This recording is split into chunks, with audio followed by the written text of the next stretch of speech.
Well, let's reach for our Bibles, and once you have them, would you turn to Matthew chapter 18, which if you're following along in our Bible reading plan, you would have read earlier this week and probably had all sorts of questions about it because it is a dense, deep, and wonderful chapter. As you turn in there, I'm going to start off with a question, and raise your hand if your answer is yes. How many of you have found that today it's harder for you to be holy than it was a year ago? I'm willing to raise my hand and say it's harder for me to be holy right now than it was a year ago. Anybody else feel that way about their own life? Some of you. Yeah, lots of you. Okay, yeah. Something about dark times, something about trials, something about temptations that Satan just puts right in front of us make it more difficult to stay holy in some seasons. And it leaves us with so many questions. Well, if that's made it so hard to be holy, why would God allow stuff like this to happen? Why is it God's plan that I would walk through all of this darkness and have so much trouble clinging to holiness in it? And how do I stay holy through all of that darkness? Part of the answer is in seeing yourself as a child of God and understanding just what it means to be a child of God. So today, we're going to look at the first 14 verses of Matthew chapter 18, where we're going to ask a couple of questions. How does one become a child of God? And once you have become a child of God, what does that mean? What is it like to live as a child in His house? And then finally, how does that spur us on to holiness in dark, tempting times? Let's look together at Matthew 18. We'll start in verse 1.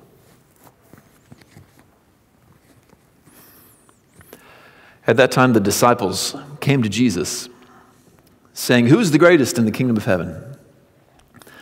And calling a child, He put him in front of the midst of them, and He said, "Truly I say to you, unless you turn and become like children, you will never enter the kingdom of heaven. Whoever humbles himself like this child is the greatest in the kingdom of heaven. Whoever receives one such child in my name receives me, but whoever causes one of these little ones who believe in me to sin, it would be better for him to have a great millstone fastened around his neck and be drowned in the depths of the sea. Woe to the world for temptations to sin, for it's necessary that temptations come, but woe to the one by whom temptation comes. And if your hand or foot causes you to sin, cut it off, throw it away. For it's better for you to enter life crippled or lame than with 2 hands or 2 feet to be thrown into the eternal fire. And if your eye causes you to sin, tear it out, throw it away. For it's better for you to enter into life with 1 eye than with 2 eyes to be thrown into the hell of fire. See to it that you do not despise even one of these little ones. For I tell you that in heaven their angels always see the face of my Father who is in heaven. What do you think? If a man has 100 sheep and one of them has gone astray, does he not leave the 99 on the mountains and go in search of the one that went astray? And if he finds it, truly I say to you, he rejoices over it more than over the 99 that never went astray. So it is not the will of my Father who is in heaven that even one of these little ones should perish." The words of the Lord. Through them may He comfort you and call you to more and more holiness in these dark times. Before we dive into the message, let me just give you a few tips for reading the Gospels. As we read through this, one of my commitments is just to give you as much help as I can on the regular act of daily Bible reading that we're all going through together. As you read the Bibles, there are a couple of questions you can keep in mind that really help you with the Gospels. The 4 Gospels, Matthew, Mark, Luke, and John, are 4 different tellings of the story of Jesus' life, His death, and His resurrection. And they are concerned with a couple of big questions. One of those questions is, who is Jesus? And another one is, what is it like to follow Jesus? These books are written for Jews or Gentiles who have heard a little bit about Jesus, maybe heard that He died and rose from the dead, or are kind of interested in Him. And these people want to know with certainty so that they can have real faith. Okay, what is true about Jesus? I heard this about Him. I heard that about Him. I heard He's a good man. I heard He died and rose from the dead. I heard He didn't die and rise from the dead. What's the truth? What really happened in Jesus' life, and what's He like?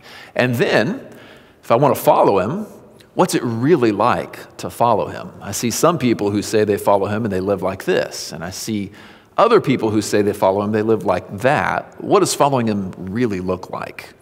The gospel writers want us to have certainty about these things. Luke says that himself. John says he wants us to believe and have life in the name of Jesus. So they're very concerned with who Jesus is and what following him is like. When we get to chapter 18, he's focused largely on what following Jesus is like, what it means to be one of God's children. But even that is rooted in who God is and in his character. So we ask a couple of questions. I've already asked them once, I'll ask them again. First, how do you become a child of God? And then second, what is it like to be a child in God's house? And then third, how does that make me more holy? How can I chase holiness better because I know what it means to be a child of God? So first, how do you become one? And while we're there, why do so many hear the gospel and not become children? Why do so many people say no when they hear the gospel invitation? Well, here's where we find an answer. In verses 1 and 2, the disciples, grown men, walking with the greatest man who ever lived, are concerned with greatness. They're already great. They want to be even greater. And so they're asking, all right, we got eternal eyes here. We see that you're bringing the kingdom of heaven in. There's about to be a regime change here, and you're going to be in charge. Who gets to be greatest in the kingdom of heaven, they ask. And implied in that question is, do I get to be the greatest in the kingdom of heaven? What do I have to do to become the greatest in the kingdom of heaven? And Jesus uses this as a teaching moment. He plays college professor. Somebody asks a question. He says, well, I'm going to give you a whole lot more than you asked for. So he calls a child to come forward. We don't know how big. We don't know if this child put on a pedestal in front of them is soaking up all this attention and like, oh, everybody's looking at me, or if they're sheepish and if they're there holding their blanket scared and don't know what to do. But here is a humble child in front of all these grown men. And in that day, that said something, because people looked at children a little differently than we do today, but in some ways the same. What was the same then is that people really prized and valued their children, just like we do today. And parents were not willing for even one of their children to perish. They did a lot of safe things that kept good care of them as much as they can. Much like today, when you get that car seat and you put your child or your grandchild in there and you're fastening that thing and getting it just right and it's throwing your back out and you still don't get it right, so you drive down to the fire station and let the fireman put it in just right, and then you put the child in, because you want to keep that child really safe because they're very valuable to you and you protect what's valuable to you. Well, they were like that in the first century too. So much that they would even judge women based on how many children they had born, because children were that valuable to them. But one thing that was a little different is that children received no honor and had no status in their world. Now, in our day, whatever kind of jeans the kids are wearing, we try to wear those jeans too, right? Because like youth is the prized thing. To them, every year of your life got you more honor. If you were 75 and you know somebody who is 80, you had to look up to that 80-year-old and give him honor. And you had many people in your life who looked up to you because you were older than them. And who is the youngest of all on that tree? It's the 5-year-olds, the 6-year-olds, who have to look up to everybody and give everybody honor.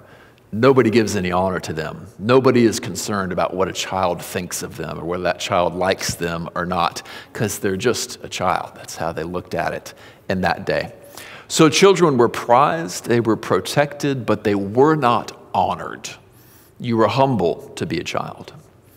So you might even say valuable, but also pathetic at the same time. That's how they looked at kids.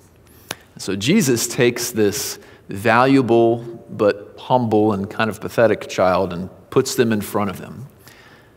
And then he says, I tell you the truth, if you don't turn and become like this child, you're not even going to enter the kingdom of heaven. Forget being great. You're not even going to enter the kingdom of heaven. But whoever humbles himself and becomes like this child, they'll be great in the kingdom of heaven.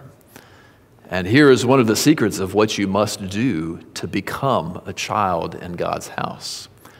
You have to be willing to humble yourself and become a child again.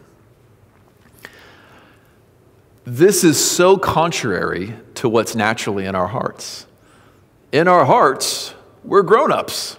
right? Well, you want to be the captain of your own ship, and you want to steer that ship wherever you want to go. You want to be the driver in your car, and you want to drive that car wherever you want to go. The last thing in the world you want is to have everything in your life given to you by somebody else and have no authority or control over any of the things in your life. To have to follow the rules in somebody else's house, that doesn't sound appealing to any grown-up. No, we are self-made people. We earn what we have. We worked hard to get it, and we can do what we want to do with it. That's the grown-up spirit. That's how we want to live. And Jesus says, if you want to enter into my kingdom, you got to turn from that. And that word turn is very important in this passage. He doesn't say you got to keep doing what you're doing and humble yourself and become like children. He says you got to stop doing what you're doing and change course and humble yourself like a child. This means that if you have not turned from sin and come to Jesus, then the path you are on, according to Jesus here, with no turning away from it, you keep going the way you're going, he says you'll never enter the kingdom of heaven without a change of course, without a turn. Why? Well, because we want to be captain of our own ship, right? We want to be the grown-up. We want to be the one that earns everything we have, and we want to be the one that chooses how to do what we do in life. And he says, if you keep captaining your own ship, just driving it wherever you want to, you take your ship on a joyride, it's only a matter of time before you hit the rocks. It's only a matter of time before you wreck that ship.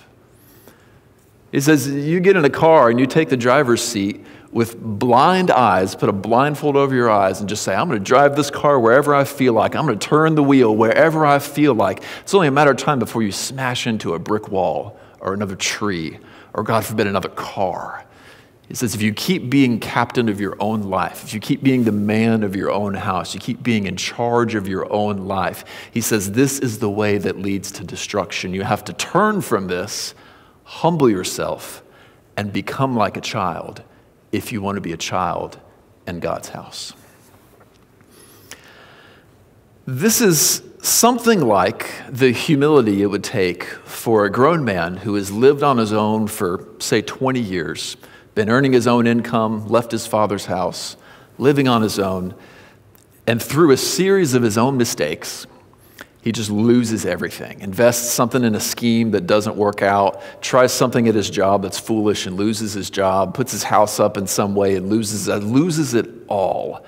Has no context left, no way to earn money, no job, and no roof over his head, no food. And so admitting that he has wrecked his own life through his own foolishness. Now, men in the room just know what this could feel like to have to do. He goes back to his father and says, Dad, I can't do it. I've wrecked my life living my way. Can I come back and be a child in your house? Now, I think every man in the room knows what a blow to your pride it would be at 45 to have to go back to your dad's house and be a child again. This is something of the humility we must have when we come back to Jesus. We must be willing to say, Father, I have wrecked my life trying to live it my own way. All of my devices, all of my work, all of my ideas, they have only earned me condemnation in hell forever. This is what I've done when I've been captain of my ship. But can I come back? Can I come and be a child in your house, living under your rules, receiving not what I have earned, but what you have earned for me? Can I be a child again? He says, unless you humble yourself like a child, you cannot come back and enter into the kingdom of heaven. You have to be willing to go from self-sufficient adult seeking greatness back down to humble, dependent child to enter through the gate into the kingdom of heaven. There's a biblical story about this, and maybe it's already come to your mind as I talked about it, the story of the prodigal son. He's a son who receives his inheritance early. He asks his dad for his inheritance early, actually. Leaves his father's house with great wealth, and he goes and squanders it. Spends it on partying, on friends, on prostitutes, on all sorts of things, and ends up with nothing. So he is a servant in someone else's house, pouring pig feed into the trough, looking at the pig feed and saying, I'm so hungry, I want to eat this food that the pigs eat. And it just dawns on him that the servants in his father's house eat better than that. He says, I'll humble myself and go back to my dad as a servant and be a servant in his house. And he finds there open arms, ready to receive him. But to get there, he's got to humble himself and say, even the servants in my father's house have it better than this. And so if we want to come back to God, we must humble ourselves there.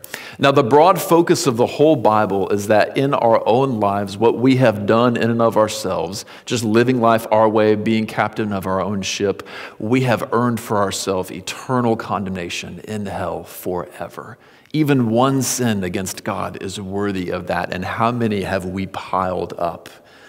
To receive forgiveness, we've got to come back to him because the Father has allowed his own Son, Jesus, to shed his own blood to earn forgiveness for our sins. We can come back. There is a way back. The emphasis here in this text is that part of coming back is humbling yourself and saying, what I've done isn't enough to cut it. I'm going to need to be a child in this house instead of man of my own house. And maybe for some of you, that's the call that you need to hear right now. Maybe you've never turned. Maybe you've always walked the same direction your whole life.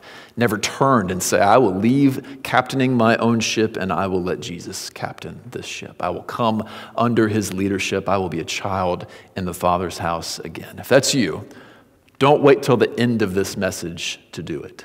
You're not guaranteed another breath. This may be the last moment when you can turn and come to Jesus. So just do it right now. You don't have to do any magic hand motions or come down an aisle or anything. Just put your trust and faith in Jesus Christ and find there forgiveness for your sins. There is not one self-made man at the cross of Jesus. There are only humble children coming back saying, can I be a child again in your house? So come and be a child in his house. That is something of what it means to become a child of God. Now, once you do, what's it like? You can imagine a foster child, which one of the great tragedies of the world is that foster kids are bounced around from house to house. Every year or month, they might be in a new house, and drives with a social worker to a new home, and they get out and they're standing at the sidewalk looking at this front door, and this child is thinking, I'm about to become a child in this house. They're going to have all kinds of questions, right? One of those questions is going to be, how rich are these people? Like, am I about to walk in and get a new iPad and a pair of Jordans, or is everybody hungry in that house? But even more than that, a foster child staring down the front door of a new house is going to wonder, what are these parents like? Is this a house where the parents love the children? Is this a house where the parents hurt the children? What are the rules like in this house where I'm about to go and be a child? And if you're coming to Jesus, you may have some of the same questions about being a child in God's house. What you're going to receive from him is whatever he gives you. You're not going to be able to earn anymore. You're going to get what he gives you. So what does he give to his children? And what is he like? This is what Jesus begins to answer next. Now, there's a transition here in verses 5 and 6 that I want you to see. In verse 5, he says, whoever receives one such child in my name receives me. Now, he has said that already about the disciples. You receive my disciples in my name, you receive me. Well, now he says it about one such child. So is he talking about the kid he put in front of them, or is he talking about the disciples? It gets a little confusing there. Well, the next verse answers that. But whoever causes one of these little ones who believe in me to sin. All right, so he's made a switch. Now he's told them you got to become like children to enter the kingdom of heaven. Now he is referring to his own disciples as children, as little ones. So when he talks about little ones here for the rest of this passage, he's talking about me, and if you follow Jesus, you, his disciples, his people. We are his children when he says little ones like this. With that in mind, knowing that he's talking about his disciples when he says little ones, let's look at verse 10 to see something of the Father's heart toward us. Does he value his children? Are we just another $800 a month from the foster system and who cares about us, or does he care about us? Verse 10 tells us, see that you do not despise one of these little ones. For I tell you that in heaven their angels always see the face of my Father who is in heaven. The Lord has created this entire species or race or whatever you want to call them of heavenly beings, angels in heaven. And their whole purpose, the book of Hebrews says, is to serve those who are going to receive the kingdom one day, to protect and deliver messages to and care for us, his church. You believe that? God's children walking through the world, and he says, I'm going to create a whole army of fantastic creatures just to protect them, get them all the way there, and serve them forever in the kingdom. And in the heavenly throne room of God, the ones who get to go into God's presence and see his face are the angels commissioned to protect you and I. That is how valuable even the most insignificant of us are. That a whole species would be created just to do that. So he says, don't you despise even one of these little ones. Every little one of them matters to him.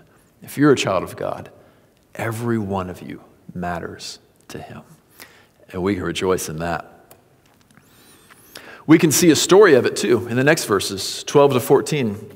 He tells the story of a shepherd who has lost one sheep out of 100. And he says, isn't that shepherd going to go and search and track down that lost sheep and then celebrate over it, even leaving the 99 in the field? Now, why is the shepherd going to do that? If you own 100 of something in your collection and you lose one, well, it's just a 1% loss. If your IRA comes back at the end of 2020 and it says you lost 1% for the year, you might be a little disappointed, but your thought's probably going to be something like, well, I hope we make it up next year when things recover, right? You lose 1%, maybe we can make it up. But children are different, aren't they? Children are not pennies on the dollar, right? When it's just wealth and money, I can take $1 from my wallet, you can take $1 from your wallet, we can trade dollars, and who cares, right? $1 is $1. They're not individually meaningful. But when it comes to kids, when it comes to sheep in a flock, it doesn't work that way. If you've got 10 children, you take them to the park, they all play, you pack them all back in the van, or at least you think you do. You get back home and you have 9 children left. You are not going to say, well, that's a 10% loss on the day, are you? No, because every single one of your kids matters to you. You're not willing that even one of them should be lost. Shepherding sheep is the same way. The sheep weren't just wealth to those that owned them. They would name them. They would care about them. The sheep knew the voice of their shepherd. There was affection between them, and every one of them mattered to that shepherd. So if he loses one, he doesn't think, oh, I'll just make that up next year in the birthing season. I'll be okay. No, he goes and he finds that one sheep because every single one of them matters to him. When he comes back with it, he rejoices more over them than he rejoiced over the ones that never went astray. That doesn't mean that he loves the wayward more than he loves the rest of us. It just means that if you've ever had children and you've ever thought about one of them running away one day, but then that one came back, you would all be pouring out your affection on the one that came back because you don't want to lose even one of them. In fact, the point is in verse 14. It is not the will of my Father that even one of these little ones should perish. That's the point. He is not willing for even one of you to fall away and perish. This means that if Satan were to go before God in heaven and he were to say, okay, I will make you a deal, God. I will never harass anyone again. I will not do my work anymore for all eternity if you would just give me this one of your children. And let's say that your name is in his mind. And he says, just give me this one, and I will do whatever you want for all eternity. Before he can finish making that offer for your soul, the Father's answer is already firm, irrevocable, and clear. No, I'm not willing that even one of them should fall away. There is no price on earth that I would take for even one soul of my children in my kingdom. Do you see, child of God, how valuable just you are to him? If you were the only one, how valuable you would be to him. And it is as if you were the only one when he is looking at how prized you are before him. So that's the point of that story, just how valuable each one is. His children aren't wealth to him. They aren't things that you can trade away. No, each one matters the same way that you look at your children if you have children. Now, when you prize something that dearly, you protect it passionately, don't you? If you've ever had a prized thing and somebody has threatened it, there's an emotional reaction that comes out in you. It's not robotic, it is emotional and human and real. And with some of these other word pictures he paints, Jesus is telling us that the Father is the same way for us in his protection of us. We see this most clearly, I think, in verses 6 and 7. Look what he says there.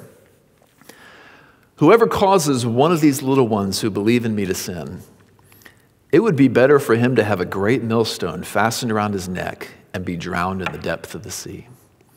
Woe to the world for temptations to sin. Do you see the fire in his eyes when he says this? Woe to the world. For it's necessary that temptations come, but, see the fire in his eyes here, woe to the one by whom the temptation comes. So on one hand, it's necessary that the temptations you're going through and the darkness in your life right now, it's necessary that it be there, but woe to the one through whom that it comes, he says at the same time. Why is it necessary that temptation be in your life? Well, the other pages of the Bible make clear that one of God's big goals for human history, if you're one of his children, is your holiness. His goal for all of this, the reason he shed his son's own blood, the reason he is ushering you through all this, the reason he will send Jesus to return and restore all of us, the whole point of it all is to present a holy and spotless people to his son Jesus as a bride. Part of that plan is those people need to be holy people. So Jesus shed his blood to make us pure. And he puts us through these trials and tribulations to make us more holy in this life. James 1 says that those tribulations are here to produce steadfastness in us and strengthen our faith. 1 Peter says in a few ways that they are here to prepare us for glory. We're going through darkness. You are going through whatever darkness and temptation you are going through because God wants to make you more holy. That's the point of it. But at the same time, he says, woe to the one who brings that threat. If he cares about your holiness enough to bring this level of darkness into the world just to make you holier, when there's a real threat to your holiness, he says, woe to that threat, because he cares about your holiness. You can see the fire in his eyes when he says, woe to the world for temptations to sin. You can see that protective mother bear spirit come out in him. And the point here is that his protection of you is not so much like the valiant Secret Service agent that would lay down his or her life in the line of duty. It's more like the mother bear who gets her claws out and roars when her cubs are threatened. There is emotion and passion in the way that he protects you. I can remember this happening to me once. My family was a water skiing family. We grew up on the lakes in boats doing fun things like that. And when you grow up around those things, you get really comfortable around those things. And when you get really comfortable, you get really willing to do dumb things behind a boat. And so we would do dumb things sometimes behind a boat. We would tie some inner tubes to the back of the boat and just, go riding all around. And the way that the game worked was that the driver's job in the boat was to sling you around so violently that you were thrown off of the tube. And your job was to hang onto the tube and not die. And it was such a fun game. So me and my dad would do this. My uncle would be driving in the boat, slinging us all around. He was really good at driving it in a way that created certain kinds of waves. And, the waves would compound on each other and be like 8 feet high. And then he would sling you at high speed through these waves. And as if this weren't dangerous enough, my dad and I and my friends, we would all do all kinds of silly things. Sometimes because I had longer arms, I would hold the two tubes together, right? And then whoever was in the other tube would climb over me and get into the tube that I was in, and then I would get in their tube. And so then we could say, we switched tubes, or you were trying to throw us off. Well, my dad and I are doing this one day, and we hit a massive wave. And I just go flying up in the air, and my tube flips forward and goes like this. And so it crashes me in between the tube and the rope that is in front of it. And the rope went around my neck like a noose, latched on, and drug me through the water as the boat was going. And thank God my uncle saw the thing and immediately pulled the throttle off of the boat. Probably saved my life doing it. I came back up, rope burn around my neck, not knowing what was going on, scared, disoriented.